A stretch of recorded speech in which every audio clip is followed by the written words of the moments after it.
पिछले एपिसोड में हमने जाना कि किस तरह मोहम्मद बिन कासिम अपने शौर्य और बल के दम पर देवल को फतह करने में कामयाब रहा और किस तरह उन्होंने मुस्लिम औरत और बच्चियों की इज्जत को महफूज किया। इस वीडियो में हम जानेंगे कि मोहम्मद बिन कासिम भारत विजय मुहिम को आगे बढ़ाते हुए पूरे सिंध का सुल्तान कैसे बना। तो कहानी की शुरुआत होती है सिंध के बड़े शहर देवल की फतह से। देवल को जीतने के बाद मोहम्मद बिन कासिम ने एक ऐसी हुकूमत कायम की जिसमें अमन और इंसाफ ही सब कुछ था। वो अपने फौजी दस्ते के साथ बैठकर खाना खाता और किसी चट्टान पर यूं ही सो जाता। भारत में वैश्य और शूद्रों के लिए यह हैरानी की बात थी कि कोई जनरल या सेना का कमांडर ऐसे कैसे हो सकता है, क्योंकि उन्हें तो किसी ऊंची जात के इंसान के पास बैठने और उनके पास से गुजरने की भी इजाज़त नहीं थी। ऐसी बराबरी और समानता की बातें उन्होंने कभी सुनी भी ना थी। एक कमांडर अपने सैनिकों के साथ बैठकर खाना खाए और पत्थरों पर सो जाए, ये उनकी सोच से परे था। मोहम्मद बिन कासिम और उनके सिपाहियों के इस आचरण से वहाँ के लोग बड़े प्रभावित हुए और बड़ी संख्या में लोगों ने इस्लाम कबूल करना शुरू कर दिया। मोहम्मद बिन कासिम का उस वक्त के हिंदुओं ने हर तरह से साथ दिया। उन्होंने न सिर्फ मोहम्मद बिन कासिम को कश्तियाँ दी, बल्कि ठाकुरों और जाटों ने बहुत से सैनिक दिए जो अब मोहम्मद बिन कासिम की तरफ से राजा दाहिर के खिलाफ लड़ने जा रहे थे। सिंध की फतह के दौरान ही जाटों की एक बड़ी संख्या मुसलमान बन गई। यही वजह है कि आज भी भारत और पाकिस्तान में मुस्लिम जाट पाए जाते हैं। मोहम्मद बिन कासिम ने अपने सैनिकों की मदद से सबसे पहले ब्राह्मणाबाद को फतह किया। यह शहर उस वक्त का सबसे शक्तिशाली शहर माना जाता था। ब्राह्मणाबाद का किला ब्राह्मणों के लिए बड़ा अहम था। इस किला की फतह के साथ ही मोहम्मद बिन कासिम पूरे सिंध का सुल्तान बन गया। मोहम्मद बिन कासिम की इस जीत ने इतिहास का रुख बदल दिया। इस जीत के साथ ही सिंध उमैया सल्तनत का हिस्सा बन गया। ब्राह्मणों ने मोहम्मद बिन कासिम से गुजारिश की कि वे इस किले को ब्राह्मणों को वापस सौंप दें। उसके बदले में ब्राह्मण हमेशा उसके वफादार रहेंगे। जिसके बाद मोहम्मद बिन कासिम ने यह किला वापस ब्राह्मणों के हवाले कर दिया। मोहम्मद बिन कासिम को ब्राह्मणों के इस आचरण से काफ़ी लगाव हो गया। वो उनके इल्म से इतना मुतासिर हुआ कि उसने सभी बड़े ओहदों पर ब्राह्मणों को तैनात कर दिया।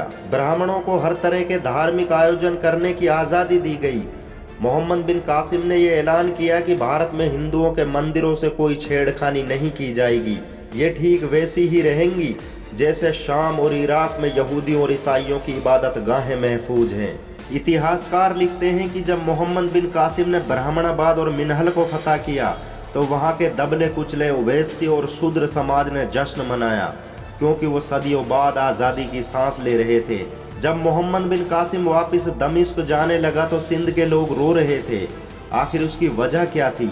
लेकिन उससे पहले आइए जान लेते हैं कि मोहम्मद बिन कासिम कौन था, वो आया कहाँ से था, कहाँ पैदा हुआ और उसे मौत कैसे आई। मोहम्मद बिन कासिम 695 ईस्वी में ताइफ के सख्फी कबीले में पैदा हुआ। बचपन में ही इनके पिता कासिम इस दुनिया से चल बसे। माँ ने परवरिश की और जब थोड़ा संभलने वाला हुआ तो चचा उसे लेकर दमिश्क चले गए। मोहम्मद बिन कासिम ने मात्र 15 साल की उम्र में ही आधी दुनिया टहल ली थी। उनके चचा हज्जाज बिन यूसुफ खिलाफत उमैया के सबसे करीबी इंसान थे।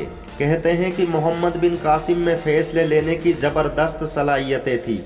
यही वजह थी कि उन्हें मात्र 15 साल की उम्र में ही फारस का गवर्नर बना दिया गया।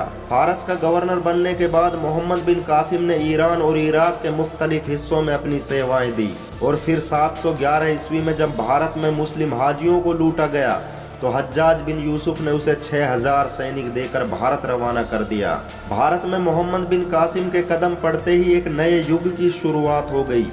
मोहम्मद बिन कासिम के कहने पर ही खलीफा वलीद बिन अब्दुल मलिक ने कुरान का सिंधी भाषा में अनुवाद करवाया ताकि भारत में कुरान को आसानी से समझा जा सके। हज्जाज बिन यूसुफ ने जब देखा कि भारत में लोगों को सही तलफ़्फ़ुज़ के साथ अरबी पढ़ने में दिक्कत होती है तो उसने कुरान में एराब यानी जेर, जबर और पेश लगवाए। इस तरह भारत विजय की मुहिम ने कुरान के मौजूदा स्वरूप में बड़ा अहम किरदार अदा किया। मोहम्मद बिन कासिम ने भारत में इस्लामी हुकूमत के उस बीज की बुनियाद रखी जिस पर चलकर मुसलमानों ने लगातार 800 सालों तक हुकूमत की। लेकिन मोहम्मद बिन कासिम ज़्यादा अरसे तक जिंदा न रह सका। आखिर उसकी मौत की वजह क्या थी और उसे खलीफा ने दमिश्क की जेल में बंद क्यों किया, ये हम अगले एपिसोड में जानेंगे।